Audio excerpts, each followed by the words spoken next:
మీ అందరికీ వందనాలండి. ఈరోజు వాక్య సారాంశం ఏంటంటే, దేవుని పట్ల మనం కృతజ్ఞత కలిగి ఉన్నామో లేదో తెలుసుకుందాము. దేవుని పట్ల మనం కృతజ్ఞత కలిగి ఉన్నామా? ఏ విషయంలో మనం కృతజ్ఞత చెల్లిస్తున్నాము? ఈ రోజుల్లో దేవుని ప్రజలమైన మనము అనేక అద్భుత కార్యాలు, ఆశ్చర్య కార్యాలు దేవుని నుంచి మనం పొందుకున్న మనము ఎలాంటి కృతజ్ఞత కలిగి ఉన్నాము? దేవునికి మనం కృతజ్ఞత చెల్లిస్తున్నామా లేదా ఒకసారి పరిశీలన చేసుకోవాలి. బైబిల్ గ్రంథంలో 10 మంది కుష్ఠరోగులు ఉంటారు. ఇది లూకా సువార్త 17వ అధ్యాయంలో ఉంటుంది. 10 మంది కుష్ఠరోగులు.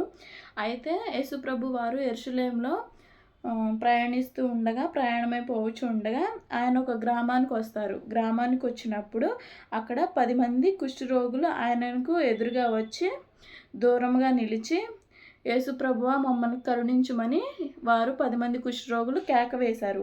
అప్పుడు యేసుప్రభు గారు ఏమని చెప్తారంటే, మీరు వెళ్ళి మిమ్మును యాజకులకు కనపరుచుకోమని ఆ 10 మంది కుష్ఠరోగులకు చెప్తారు. అప్పుడు వాళ్ళు ఏం చేస్తారు, అందులో ఒకడు వెళ్ళుచు ఉండగా అందరూ శుద్ధులయ్యారు. 10 మంది వారు యాజకులకి తమ దేహాన్ని కనపరుచుకోవాలని వాళ్ళు వెళ్తూ ఉండగా ఆ 10 మంది శుద్ధులయ్యారు.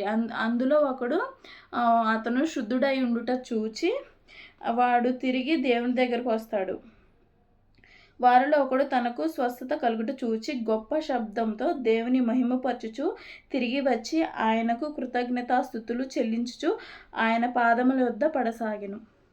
చూశాడండి, ఇతను 10 మంది కుష్ఠరోగులు ఉన్నారు. 10 మంది మమ్మల్ని స్వస్థపరచమని దేవుణ్ణి వేడుకొని కేకలు వేశారు.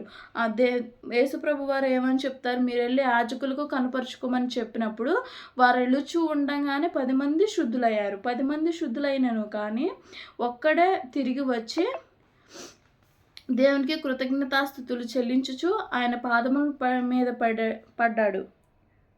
కానీ ఇక్కడ దేవుడు అడుగుతాడు, ఆ 9 మంది ఎక్కడా అని. మనం కూడా చాలా మేలులు పొందుకున్న మనం కూడా ఈ రోజుల్లో మేలులు పొందుకొని దేవునికి కృతజ్ఞత కలిగి జీవించట్లేదు.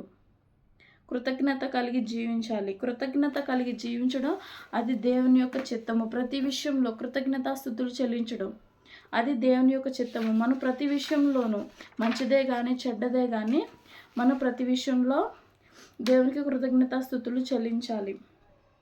మొదటి దశలోనిలకు రాసిన పత్రిక 5వ అధ్యాయం 18వ వచనం, ప్రతి విషయమునందు కృతజ్ఞతాస్తుతులు చెల్లించుడి, ఇలాగూ చేయట యేసుక్రీస్తునందు మీ విషయంలో దేవుని చిత్తము. ప్రతి విషయమునందు ఇక్కడ ఏమని సెలవిస్తున్నాడు తండ్రి అయిన దేవుడు, ప్రతి విషయంలో కృతజ్ఞతాస్తుతులు చెల్లించుడి, అది మంచే కానీ చెడే కానీ. ఇప్పుడు మనం ఒక దాని గురించి ప్రార్థన చేస్తూ ఉన్నాము, అది జరగలేదు.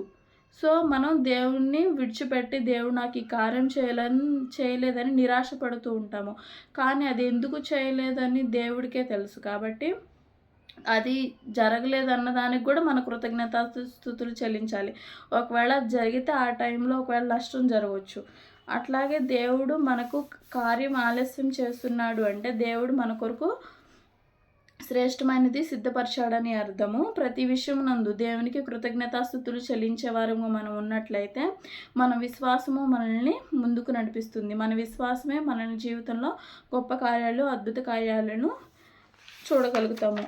అలాగే కీర్తన గ్రంథంలో అనేక మార్లు ఆయనకు కృతజ్ఞతాస్తుతులు చెల్లించుడని వ్రాయబడి ఉంటుంది. ప్రతి విషయమునందు మనం కృతజ్ఞత కలిగి జీవించాలి దేవుని పట్ల.